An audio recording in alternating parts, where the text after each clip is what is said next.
Marketing. International marketing means what?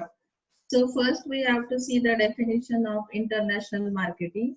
It is the performance of business activities that direct the flow of a company's goods and services to consumers or users in more than one nation for a profit. आपण सुरुवातीलाच बघतोय की international marketing म्हणजे काय आहे, तर हा एक परफॉर्मन्स आहे बिझनेस ऍक्टिव्हिटी मध्ये केला जाणारा, ज्यामध्ये की आपल्याला काय करणार आहोत की कंपनीचे जे काही गुड्स आहेत किंवा सर्व्हिसेस आहेत त्या आपण कस्टमरला फ्लो केला जाईल, डायरेक्टली फ्लो केले जातील किंवा युजर्स पर्यंत ते पोहोचवले जातील, जे की it is in more than one nation for a profit. म्हणजे काय की बाहेरच्या कंट्रीज मध्ये असणारा जो कस्टमर आहे त्याकडे आपला कंपनीच्या गुड्स आणि सर्व्हिसेस प्रोव्हाइड केल्या जातील. त्या कशासाठी असतील तर फॉर अ प्रॉफिट. म्हणजे ही जी बिझनेस ऍक्टिव्हिटी आहे तर याच्यासाठी तुम्हाला काही प्रोसेस दिलेल्या आहेत ज्या की आपण पुढच्या पॉइंट मध्ये बघणार आहोत. See the diagram.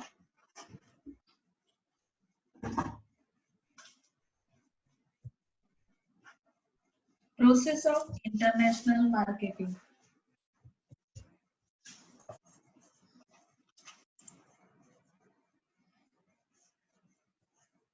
First one, appraising international marketing environment. त्यामध्ये तुम्हाला प्रोसेस मध्ये इंटरनॅशनल मार्केटिंगची जी काही प्रोसेस आहे त्यामध्ये आपल्याला स्टेप्स दिलेल्या आहेत. आता तुम्हाला माहिती आहे की कुठली ऍक्टिव्हिटी कम्प्लीट करण्यासाठी किंवा कुठलाही परफॉर्मन्स देण्यासाठी तुम्हाला एक पर्टिक्युलर क्रायटेरिया दिला जाईल. त्या क्रायटेरियानुसार तुम्हाला काय करायचंय की डिसाइड करणार आहात तुम्ही की कुठलं मार्केट तुमच्यासाठी प्रॉफिटेबल आहे किंवा कुठल्या फॉरेन मार्केटमध्ये आपण प्रोडक्ट्स पाठवू शकतो किंवा तिथे प्रोडक्ट्स पाठवल्यानंतर तुम्हाला जे रिटर्न्स आहे प्रॉफिट आहे ते मिळणार आहे का. तसं तुम्हाला फर्स्ट प्रोसेस मध्ये पॉइंट दिला की अप्रायझिंग इंटरनॅशनल मार्केटिंग एन्व्हायरमेंट. आता अप्रायझिंग करणं म्हणजे काय तर मूल्यमापन करणं. जसं की फॉर एक्झाम्पल तुम्हाला जर फॉरेन कस्टमर्सची माहिती अपेक्षित असेल तर त्यांचे कॅरेक्टरिस्टिक्स तुम्हाला अगोदर स्टडी करावे लागतील. It is helps in understanding the characteristics of foreign customers and markets, and the organization needs to conduct an extensive market research. म्हणजे काय की तुम्हाला ज्या मार्केटमध्ये आपले प्रोडक्ट्स किंवा सर्व्हिसेस प्रोव्हाइड करायच्या आहेत तर त्या मार्केटमध्ये असणारा जो कस्टमर आहे त्याची माहिती त्याची इन्फॉर्मेशन जर कलेक्ट करायची असेल तर अगोदर मार्केटिंग रिसर्च करावा लागेल. मार्केटिंग रिसर्च करणं ही सुद्धा एक ऍक्टिव्हिटी आहे. तो कशा पद्धतीने केला जाईल तर त्यामध्ये तुम्ही कुठल्या टाईपची इन्फॉर्मेशन कलेक्ट करणार आहात तर त्यामध्ये दिलाय to gather record and analyze the data related to international market. That is, the data provides valuable information and helps the organization in appraising the international marketing environment. आता हा जो डेटा किंवा आता कस्टमर रिलेटेड डेटा म्हणजे नक्की काय तुम्ही एकत्र करणार आहात तर कस्टमर आहेत, कस्टमरची क्लासेस जसं आपण कस्टमर बिहेवियर स्टडी केला, कस्टमर क्लास जसं की मिडल क्लास, लोअर क्लास किंवा अपर क्लास अशा पद्धतीने किंवा कस्टमर कुठल्या प्रोडक्ट्सला जास्त डिमांड करतो किंवा कस्टमर कशा टाईपचा आहे म्हणजे त्याचं एकंदरीत बिहेवियर कसं आहे अशा पद्धतीने तुम्ही तो डेटा कलेक्ट करणार आहात, मार्केटिंग रिसर्च करणार आहात. या रिसर्च नंतर तो डेटा कलेक्ट केला की त्याचं अनालिसिस केलं जाईल. अनालिसिस केल्यानंतर तुम्हाला काय करता येईल की अप्रायझिंग करता येईल म्हणजे जसं मूल्यमापन करता येईल. सेकंड जी प्रोसेस आहे त्यामध्ये दिलाय deciding whether to enter or not. आता हा जो तुमचा मार्केटिंग रिसर्च आहे त्यामध्ये याच्यावर बऱ्याच गोष्टी डिपेंड करतात. जसं for example an organization enters into the foreign market if it finds the foreign market profitable. म्हणजे आता रिसर्च केल्यानंतर एक तुम्हाला अंदाज येतो की तुमच्यासाठी जे फॉरेन मार्केट आहे ज्याचा डेटा तुम्ही स्टडी केलेला आहे ते प्रॉफिटेबल आहे किंवा नाही हे तुम्ही डिसाइड करू शकता. त्यानंतर थर्ड प्रोसेस मध्ये पॉइंट येतो deciding which market to enter. आता तुमच्याकडे ऑप्शन्स असणार आहेत. There are so many options available. So you have to decide which market is profitable or not. मग त्यासाठी तुम्हाला एंट्री कशी करायची आहे, त्याच्यासाठी ज्या मेथड्स दिलेल्या आहेत त्या आपण पुढे डिटेल्स मध्ये बघणारच आहोत. तरी सुद्धा इन शॉर्ट तुम्हाला प्रोसेस मध्येही सांगितलंय की तुम्ही कशा पद्धतीने डिसिजन घेणार आहात. जे काही डिफरंट वेज आहेत एंट्री करण्याचे फॉरेन मार्केटमध्ये, तर त्यामध्ये सांगितलंय की तुम्हाला एक्सपोर्टिंग करायचंय तर ते एक्सपोर्टिंग करण्यासाठी तुम्ही जॉईंट व्हेंचरच्या थ्रू करू शकता. मर्जर्स आणि ऍक्विजिशन जॉईंट व्हेंचर मध्ये टू किंवा टू पेक्षा अधिक म्हणजे दोन किंवा इन्व्हेस्टर्स काय करतील, एकत्र येऊन ते बिझनेस करतील फॉरेन मार्केटमध्ये, थर्ड पार्टीला सॅटिस्फाय करतील किंवा थर्ड पार्टीला सेल केला जाईल प्रोडक्ट. यामध्ये मर्जर म्हणजे काय, तर दोन कंपनीज ह्या एकत्र केल्या जातील आणि त्या एकत्र करून तिसरी एक जी कंपनी आहे त्याच्या थ्रू काय केलं जाईल, सेलिंग केलं जाईल. ऍक्विजिशन मध्ये टेक ओव्हर केलं जातं, एक कंपनी दुसऱ्या कंपनीला टेक ओव्हर करते आणि त्या पद्धतीने तुम्ही फॉरेन मार्केटमध्ये काय करू शकता, बिझनेस करू शकता. म्हणजे हे जे काही डिफरंट वेज आहेत, तर यापैकी तुम्हाला सुटेबल असा कुठला वे आहे ते तुम्ही डिसाइड करणार आहात जेव्हा तुम्हाला एखादं फॉरेन मार्केट काय होईल की तुम्ही चूज कराल किंवा तिथे तुम्हाला अपॉर्च्युनिटीज भेटतील की हे मार्केट तुमच्यासाठी प्रॉफिटेबल आहे.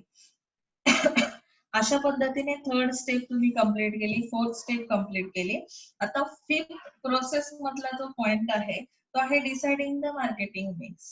आता इथे तुम्हाला ऍक्च्युअली जेव्हा परफॉर्मन्स द्यायचा असेल, तुम्ही आता कस्टमर डेटा कलेक्ट केला, कस्टमर डेटा कलेक्ट केल्यानंतर तुमच्याकडे जे काही अनालिसिस केलं, मार्केटिंग रिसर्च केला, त्यानुसार तुम्ही अपॉर्च्युनिटी स्टडी केल्या, अपॉर्च्युनिटीज नंतर तुम्ही जे काही डिफरंट अल्टरनेटिव्ह वेज आहेत फॉरेन मार्केटमध्ये एंट्री करण्याचे, त्यापैकी एक वे चूज केला.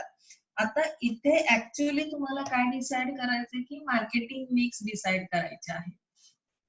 तर तुम्हाला बऱ्यापैकी माहिती, तुम्ही मार्केटिंगची मुलं आहात की मार्केटिंग मिक्स मध्ये कुठले 4 पॉइंट्स येतात. तर त्यामध्ये प्रोडक्ट, प्राइस, प्लेस, प्रमोशन. तर थोडंसं आपण डिटेल जाऊया की जेव्हा तुम्हाला हे मार्केटिंग मिक्स डिसाइड करायचे आहेत तर तुम्ही कस्टमरचा स्टडी केलेला आहे, मग तिथे कुठल्या टाईपचे प्रोडक्ट्स तुम्ही प्रोव्हाइड करणार आहात किंवा प्रोडक्ट मध्ये जे काही स्टेपल मर्चंटाईज किंवा जे अदर पेरिशेबल, नॉन पेरिशेबल अशा पद्धतीने आपण प्रोडक्ट्स मधले बरेचसे प्रकार स्टडी केलेले आहेत एसवाय पासून आतापर्यंत. तर त्यापैकी नक्की कुठल्या प्रोडक्ट्स म्हणजे एफएमसीजी चे प्रोडक्ट्स आहेत की अदर कुठले प्रोडक्ट्स आहेत, त्या पद्धतीने तो प्रोडक्ट तुम्हाला डिसाइड करावा लागेल. प्लेस मध्ये ते लोकेशन तुम्हाला बघावं लागेल, मार्केटचं लोकेशन कुठे आहे. त्या लोकेशन मध्ये मग लोकेशन स्टडी केल्यानंतर तिथलं जिओग्राफिकल एन्व्हायरमेंट असेल किंवा जे काही मार्केटिंग आपण रिसर्च केला त्यामध्ये जो डेटा कलेक्ट केलेला आहे त्यानुसार कस्टमरचा स्टडी करावा लागेल. त्यानंतर डेस्टिनेशनचा विचार करावा लागेल, ज्यामध्ये तुम्हाला साठी तो प्रोडक्ट अफोर्डेबल आहे की नाही हे समजेल. त्यानंतर येतो प्राइस हा पार्ट. प्राइस हा फार सेन्सिटिव्ह पार्ट आहे प्रोडक्टचा, की ती प्राइस सुद्धा अफोर्डेबल असणं खूप गरजेचं आहे. प्रत्येक कस्टमरचे एक्सपेक्टेशन्स असतात. फॉरेन मार्केट मधला जरी कस्टमर असेल तरी सुद्धा आपण मार्केटमध्ये गेल्यानंतर मॅक्झिमम आणि मिनिमम त्याची प्राइस किती असावी असा एक आपला अंदाज असतो. त्या पद्धतीने तो प्रोडक्ट काय केला जातो, सेल केला जातो मार्केटमध्ये. मग ती प्राइस कशी डिसाइड करणार, त्यासाठी लागलेली कॉस्ट किती आहे, येणारी कॉस्ट किती आहे, शिवाय तो प्रोडक्ट फॉरेन मार्केट मधून जर बाहेरच्या कंट्रीतून आलेला असेल तर त्यासाठी येणारे चार्जेस, फ्राईट चार्जेस कसे आहेत. मग त्या चार्जेसचा विचार करून एक्सपोर्टर इम्पोर्टर त्या पद्धतीने काय करतील, त्याची प्राइस डिसाइड करतील. त्यानंतर त्यासोबत दिले जाणारे प्रमोशन्स, प्रमोशनल ऑफर्स कुठल्या आहेत, कशा पद्धतीचे डिस्काउंट दिले जातात, ऍडव्हर्टायझिंग कसं केलं जातं, यानुसार कस्टमर अट्रॅक्शन तुमच्या लक्षात येईल की कस्टमर कशा पद्धतीने अट्रॅक्ट होतो. तर हे सगळं तुम्हाला कुठे प्रोसेस मध्ये फिफ्थ स्टेप मध्ये डिसाइड करावं लागेल की मार्केटिंग मिक्स तुम्हाला फिक्स करावे लागतील. यामध्ये सांगितलं की हे सगळं करण्यामागचं रिझन काय आहे की कंट्री टू कंट्री जर तुम्ही बघितलं तर जे काही कस्टमर्स आहेत, पर्टिक्युलर एक रिजन आहे, तर त्यांच्या असणाऱ्या डिफरंट टाईपच्या टेस्ट, त्यांचं बॅकग्राऊंड म्हणजे इकॉनॉमिकल बॅकग्राऊंड असेल, फायनान्शियल बॅकग्राऊंड असेल, जसं त्यामध्ये त्यांचं बाईंग बिहेवियर असेल, ते कसं असणार आहे, डिफरंट असणार आहे, रिजन वाईज किंवा कंट्री वाईज. मग त्यासाठी तुम्हाला ते decisions marketing mix related different टाइप्सनी घ्यावे लागतील. आता 6 स्टेप जी आहे प्रोसेसमध्ये, deciding on the marketing control and management. आता कुठलाही परफॉर्मन्स देताना तुम्हाला ती ऍक्टिव्हिटी आपल्या अंडर कंट्रोल असेल तर, किंवा प्रॉपर मॅनेजमेंट केलेलं असेल तरच तुम्हाला तिथून रिटर्न्स, तुमचे एक्सपेक्टेड रिटर्न्स किंवा पोटेन्शियल्स तुम्हाला मिळू शकतात. मग यामध्ये सुद्धा सेम ऍज इट इज आहे की तुम्ही जेव्हा इंटरनॅशनल मार्केटिंग मध्ये एंटर होताय, तर अशा केसमध्ये जेवढ्या काही ऍक्टिव्हिटीज किंवा ऑपरेशन्स केले जातील, तर त्या ऑपरेशन्स जे आहे ते इम्प्रूव्ह करण्यासाठी तुम्हाला अशा पद्धतीने मार्केटिंग कंट्रोल मिळवणं खूप गरजेचं आहे. The organization assess their short-term and long-term marketing plans and strategies by setting a proper evaluation system. आता ऑर्गनायझेशन जेव्हा मार्केटिंग मध्ये, इंटरनॅशनल मार्केटिंग मध्ये एंटर करते, तेव्हा तिच्या डिफरंट टाईपच्या स्ट्रॅटेजीज असतात, जसं की शॉर्ट टर्म किंवा लॉंग टर्म. म्हणजे तुम्ही कशा पद्धतीने बिझनेस करणार आहात, त्यातून मिळणारे रिटर्न्स कसे असणार आहेत. तर यासाठी तुम्हाला प्रॉपर मॅनेजमेंट करावं लागेल. प्रॉपर मॅनेजमेंट केलं तरच कदाचित ती ऍक्टिव्हिटी, ते जे काही ऑपरेशन आहे ते तुमच्या अंडर कंट्रोल असणार आहे. And the organisation becomes efficient to survive in the foreign market. म्हणजे कुठल्याही फॉरेन मार्केटमध्ये जर तुमचा प्रोडक्ट किंवा सर्व्हिसेस लॉंग टर्म साठी टिकून राहाव्या असं वाटत असेल, तर तुम्हाला काय करावं लागेल, इथे कंट्रोलिंग सिस्टीम प्लस मॅनेजमेंट करावं लागेल. ही झाली आपली प्रोसेस. आता नेक्स्ट जे काही आपण बघणार आहोत ते phases of international marketing. See the diagram. बघा, आपण कुठल्या फेज मधून जाणार आहोत इंटरनॅशनल मार्केटिंग मध्ये जाताना. तुम्हाला फर्स्ट फेज जी आहे ती दिली, नो डायरेक्ट इंटरनॅशनल मार्केटिंग. आता कुठलीही ऑर्गनायझेशन जेव्हा न्यूली एंटर होते मार्केटमध्ये एखादी बिझनेस ऍक्टिव्हिटी करण्यासाठी, तेव्हा तिचा सुरुवातीचा जो एरिया असतो तो कुठला असतो, डोमेस्टिक मार्केट. म्हणजे इथे फॉरेन मार्केट हे ऑप्शन तुमच्याकडे तेव्हाही असणार आहे, तुम्ही न्यू असाल किंवा नसाल तरी सुद्धा तुमच्याकडे दोन सोर्सेस असतात बिझनेस साठी. बट स्टार्टिंग फेज मध्ये काय सांगितलंय की तुम्ही इथे ऍक्टिव्हली इन्व्हॉल्व असणार नाही आहात फॉरेन मार्केटसाठी. म्हणजे काय की ऑर्गनायझेशन कडे फॉरेन मार्केटचं ऑप्शन अवेलेबल असेल पण ते इग्नोर केलं जाईल. मग ते काय करतील, first they have to satisfy their domestic market. म्हणजे काय की सुरुवातीच्या पहिल्या फेज मध्ये तुम्ही काय करणार आहात, फक्त डोमेस्टिक मार्केटला सॅटिस्फाईड करण्याचा प्रयत्न केला जाईल. सेकंड फेज तुमची आहे इनफ्रिक्वेंट इंटरनॅशनल मार्केटिंग फेज. आता बघा की इथे फ्रिक्वेन्सी नाही, म्हणजे कंटिन्युटी असणार नाहीये. क्वचित कधीतरी तुम्ही काय कराल की फॉरेन मार्केटमध्ये प्रोडक्ट पाठवला जाईल. मग ह्या इनफ्रिक्वेंट फेज कशामुळे आलेली आहे, तर इथे कधीतरीच तुमचं सरप्लस प्रोडक्शन होईल. म्हणजे तुम्ही डोमेस्टिक मार्केट सॅटिस्फाईड करूनही एक्सेसिव्ह तुमचं प्रोडक्शन होत आहे. तर अशा केसमध्ये तुम्ही काय करणार आहात, सेकंड ऑप्शनचा विचार करणार आहात, जे की फॉरेन मार्केट. मग आता इथे जेव्हा तुम्ही प्रोडक्ट पाठवणार आहात त्यावेळी ती जी काही तुमची फेज असेल इनफ्रिक्वेंट बेस, तर त्यामध्ये no intention to maintain international demand.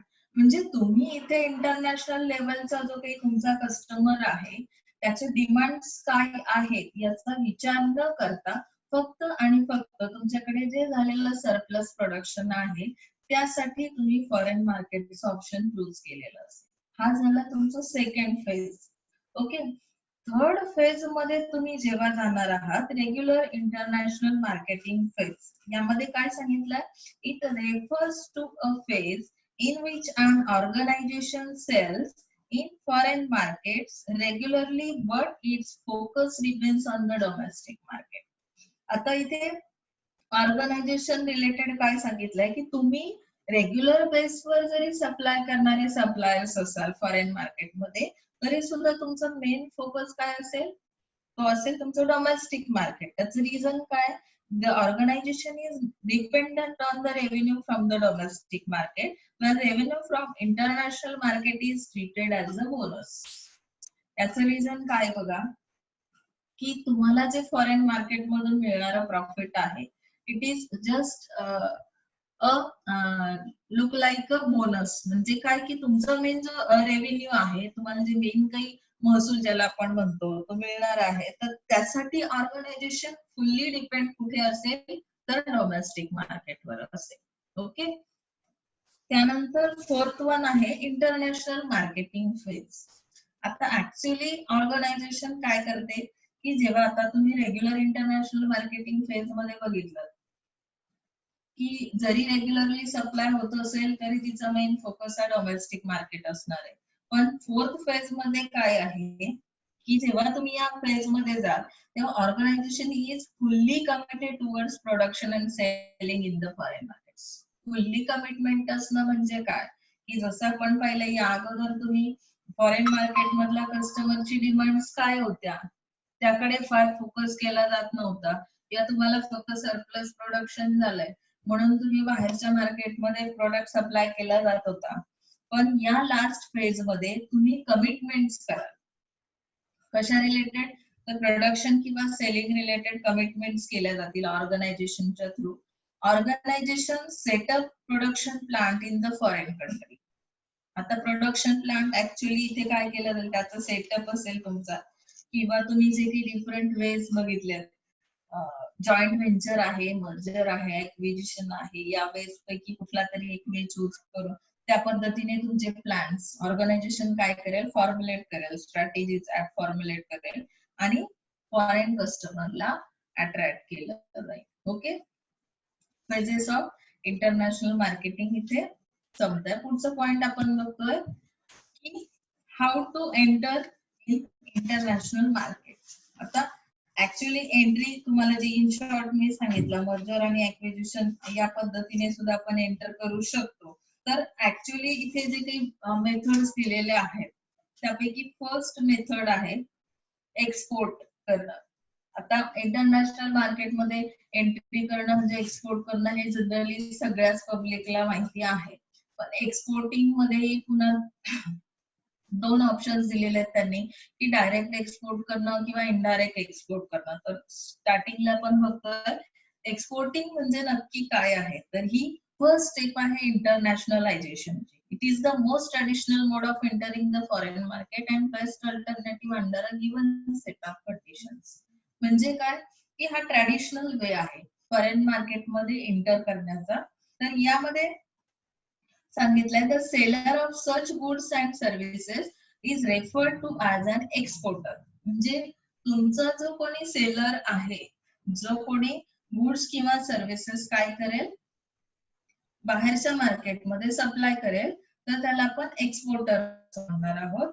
त्यानंतर जो बाहेरच्या कंट्री मधला बाईंग करणारा किंवा परचेसिंग करणारा आहे त्याला आपण इम्पोर्टर असं म्हणतो. जनरली हे तुम्हाला माहितीये मार्केटिंगच्या स्टुडंट्सला. मग यामध्ये सांगितलं export of commercial quantities of goods normally requires involvement of the custom authorities. आता एक्सपोर्ट करणं म्हणजे इथून प्रोडक्ट घेतला आणि लगेच मी बाहेरच्या मार्केटमध्ये सेलिंगला पाठवलं असं होणार आहे का, तर अजिबात नाही. मग यामध्ये काय होणार आहे, की काही कस्टम ड्युटीज आहेत, जसं तुम्ही कोटाज किंवा टॅक्स, तारीफ, ट्रेड अशा पद्धतीने जे की गव्हर्नमेंट त्यावर रूल्स रेग्युलेशन्स लावलेले असतील त्या पद्धतीने तुम्हाला कस्टम ड्युटीज काय कराव्या लागतील, पे कराव्या लागतील जेव्हा तुमचा प्रोडक्ट इथून एक्सपोर्ट केला जाईल फॉरेन कंट्रीजसाठी.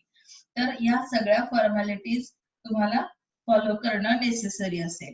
मग आता एक्सपोर्टिंग मध्ये तुम्हाला डायरेक्ट एक्सपोर्टिंग आणि इनडायरेक्ट एक्सपोर्टिंग असे दोन टाइप स्टडी करायचे. तर डायरेक्ट एक्सपोर्टिंग मध्ये काय केलं जातं, organisation produces their product in their home market and then sells them to customer overseas. आता इथे ऑर्गनायझेशनचं मेन जे फंक्शन आहे ते सांगितलंय की जे प्रोडक्शन होतं ते होम कंट्रीमध्ये. होम कंट्री म्हणजे कुठली, की जिथे तुम्ही डोमेस्टिक मार्केट ज्याला आपण म्हणतो, and then sells them to customer overseas.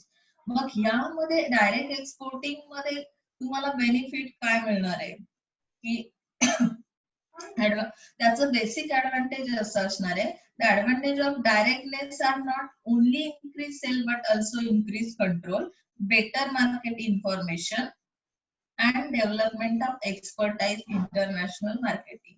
आता यामध्ये त्यांनी सांगितलंय की जे डायरेक्टली प्रोडक्ट सप्लाय केले जातात, जसं आपण डायरेक्ट सेल्समनच्या थ्रू जी काही सेलिंग करतो, आपण मागच्या एका लेक्चरला स्टडी केलंय की त्यामध्ये तुमचं डायरेक्ट कस्टमरशी कॉन्टॅक्ट देतो किंवा कस्टमर ची जी इन्फॉर्मेशन आहे ती तुम्हाला डायरेक्टली मिळते, किंवा कुठल्या ज्या काही डेव्हलपमेंट आहेत त्या कशा पद्धतीने करायच्या याचाही डिसिजन तुम्ही ऑन द स्पॉट घेऊ शकता. सेम ॲज इट इज इथे डायरेक्ट एक्सपोर्टिंग मध्ये काय आहे की सेलिंग तुमचं इन्क्रीज होतं.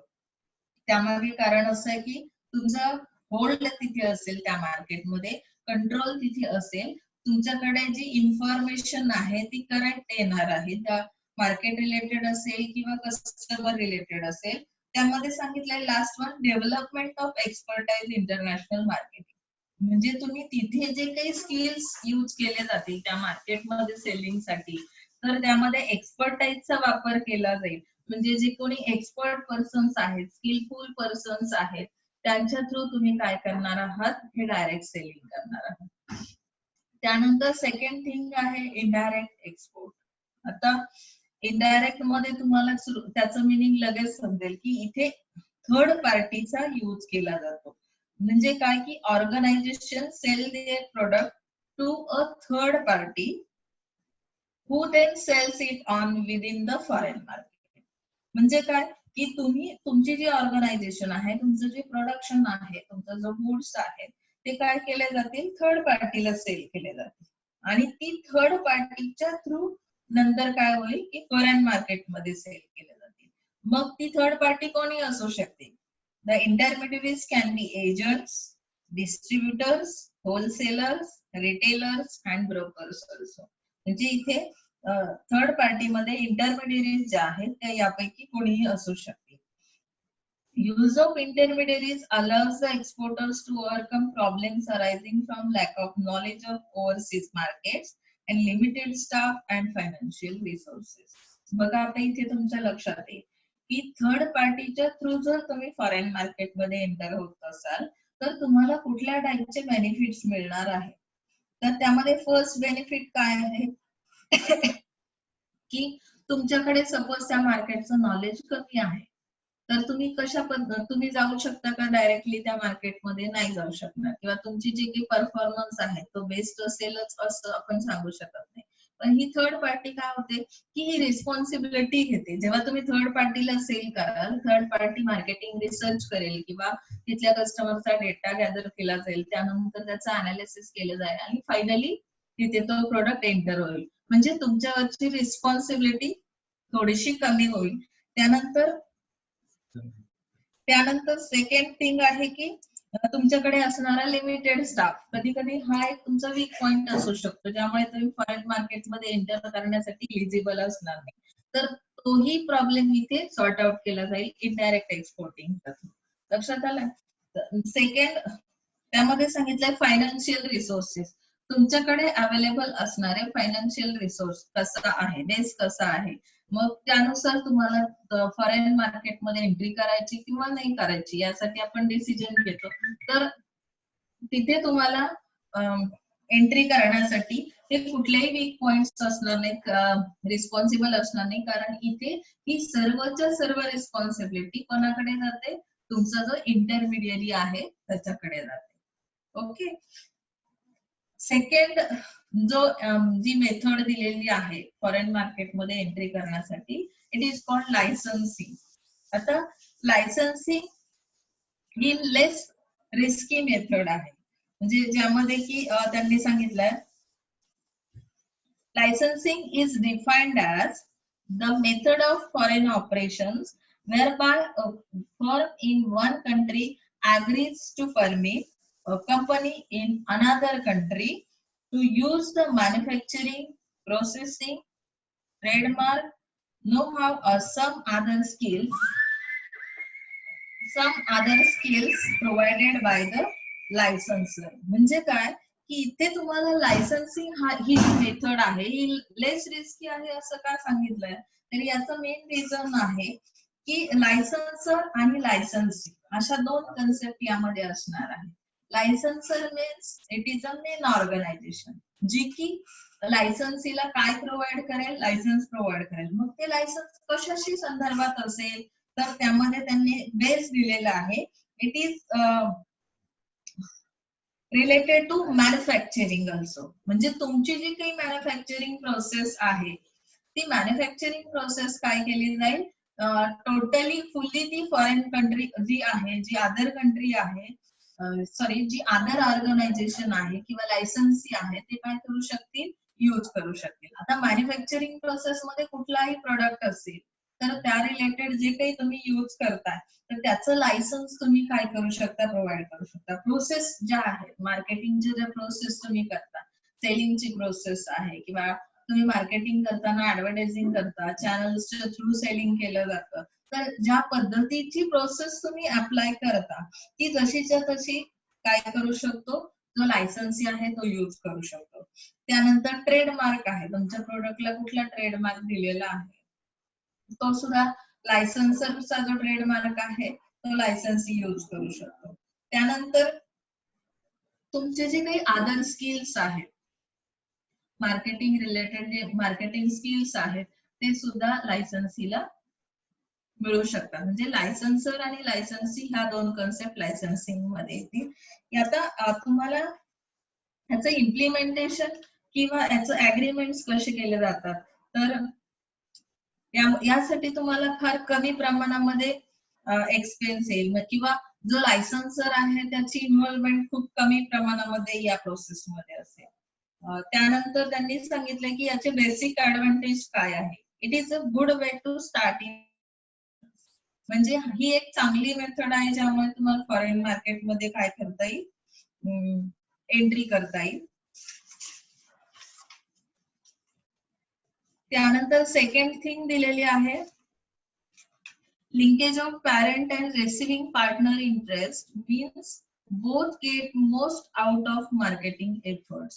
आता बघा इथे दोन पार्ट्स जे आहेत लायसन्सिंग मध्ये, लायसन्सर आणि लायसन्सी, तर हे दोन्ही पार्टनर काय करतील, दोघांचा इंटरेस्ट सिमिलर इंटरेस्ट असेल आणि त्या सिमिलर इंटरेस्टने जी काही ऍक्टिव्हिटी आहे, जे काही ऑपरेशन्स आहेत किंवा मार्केटिंग एफर्ट्स आहेत ते घेतले जातील. त्यामुळे तुम्हाला इथे जे काही रिटर्न आहे ते सुद्धा प्रॉपरली काय होणार आहे, मिळणार आहे.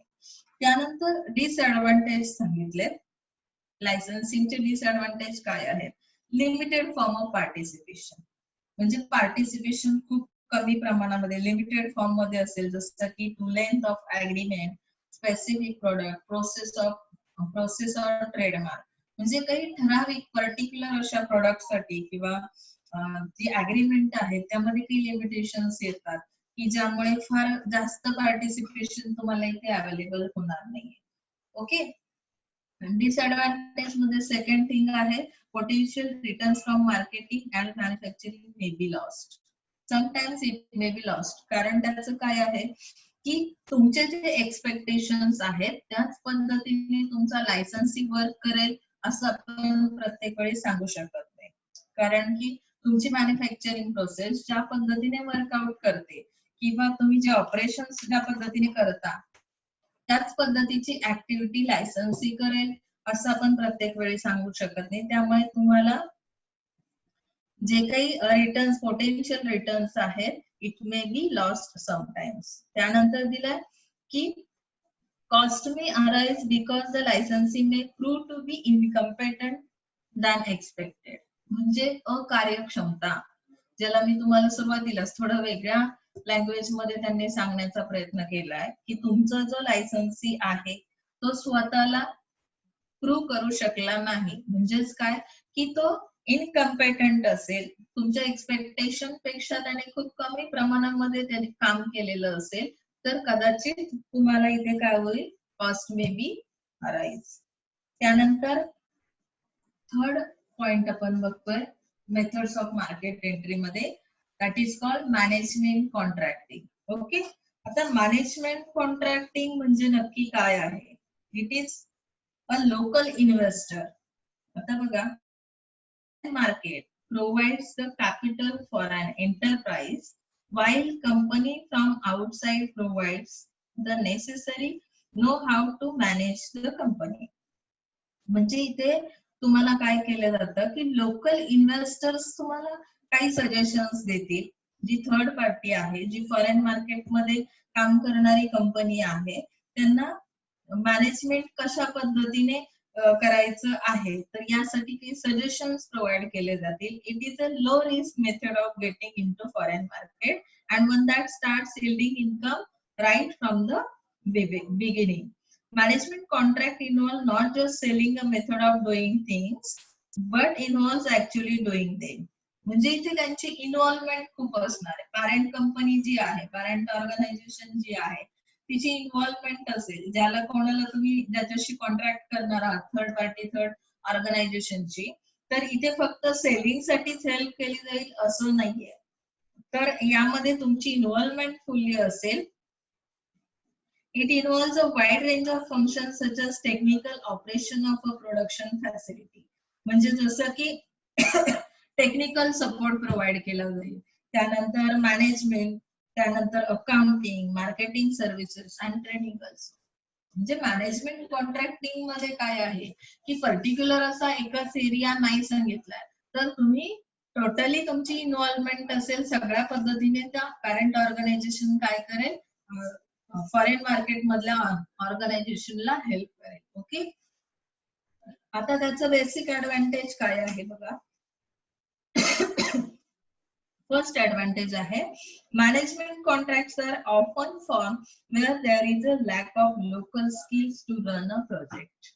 आता तुमच्या लक्षात येईल बघा, ऍक्च्युअली मॅनेजमेंट कॉन्ट्रॅक्टिंग म्हणजे नक्की का अशा पद्धतीने का फॉरेन मार्केटमध्ये एंट्री केली जाते. सपोज एखादी ऑर्गनायझेशन, आपल्या डोमेस्टिक मार्केटचं एक्झाम्पल घेऊ शकतो आपण यामध्ये, की आपल्याकडे जे स्किल्स डेव्हलप झालेले नाहीत, लोकल स्किल्स, त्यासाठी प्रॉपरली डेव्हलपमेंट त्याची नसेल, तो प्रोजेक्ट तर आपल्याला कम्प्लीट करायचा. एखाद्या प्रोजेक्टवर जेव्हा ऑर्गनायझेशन वर्कआउट करते, तर मग अशा केसमध्ये आपण काय करू शकतो की मॅनेजमेंट कॉन्ट्रॅक्टिंग थ्रू जी कोणी थर्ड पार्टी आहे त्याची हेल्प घेऊ शकतो. त्यांचे टेक्निकल जी काही हेल्प आहे ती आपण घेऊ शकतो. म्हणजे सपोज आपण टेक्नॉलॉजी मध्ये काही गोष्टींमध्ये मागे असू, तर कदाचित ती टेक्नॉलॉजी त्या अदर जो कोणी ऑर्गनायझेशन आहे त्यांच्याकडे ती डेव्हलप असेल स्किल, तर आपण त्यांच्या हेल्पच्या थ्रू काय करू शकतो, तो प्रोजेक्ट कम्प्लीट करू शकतो. म्हणजे जे जे स्किल्स तुमच्याकडे कमी पडतात ते स्किल्स साठी तुम्ही काय करू शकता, मॅनेजमेंट कॉन्ट्रॅक्टिंग करू शकता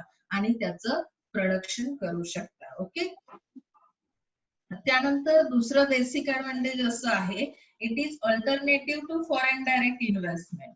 म्हणजे एफडीआय जे आहे, जसं की एफडीआय थ्रू तुम्ही काय करता, फॉरेन डायरेक्ट इन्व्हेस्टमेंट हा पार्ट आपण शिकलोय, तर एफडीआयच्या थ्रू इन्व्हॉल्वमेंट करण्यापेक्षा हे त्याचं एक सेकंड अल्टरनेटिव्ह त्यांनी दिला मॅनेजमेंट कॉन्ट्रॅक्टिंग, ज्याच्या थ्रू सुद्धा कंपनी काय करू शकते की फॉरेन गव्हर्नमेंट ज्या काही फॉरेन मध्ये असणाऱ्या ज्या काही कंपनीज आहेत त्यांच्या थ्रू सेलिंग करू शकते, किंवा जे काही एंट्री मेथड साठी रिस्ट्रिक्शन्स आहेत तर ते रिस्ट्रिक्शन सुद्धा इथे काय केले जातील, फॉलो केले जातील.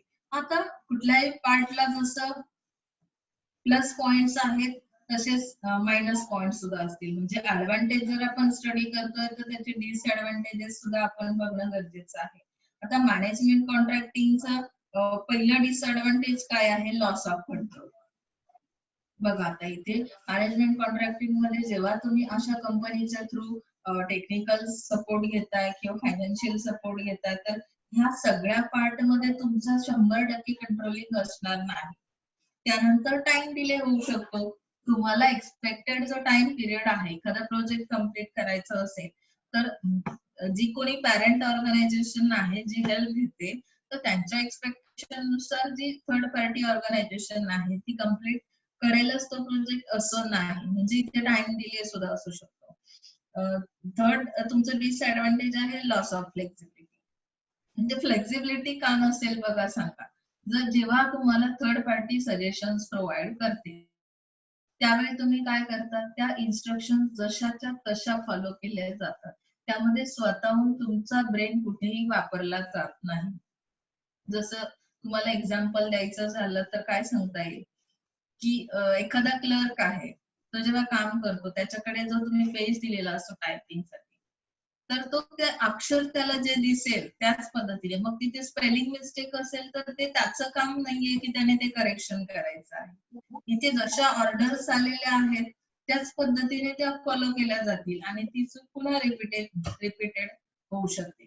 सेम ऍज इट इज इथे एखाद्या प्रोजेक्टवर तुम्ही वर्क करताय आणि ते वर्क करताना तुम्हाला जी हेल्प प्रोव्हाइड केली जाते, मग आता जी पॅरेंट कंपनीने दिलेल्या सजेशन्स आहेत, मार्केटिंग रिलेटेड ऍक्टिव्हिटीज कशा असतील किंवा टेक्निकल सपोर्ट आहे, फायनान्शियल सपोर्ट आहे, यामध्ये फ्लेक्झिबिलिटी येण्याचं कारणच येते. लॉस ऑफ फ्लेक्झिबिलिटी म्हणजे जसंच्या तशा ऑर्डर्स त्या फॉलो केल्या जातात.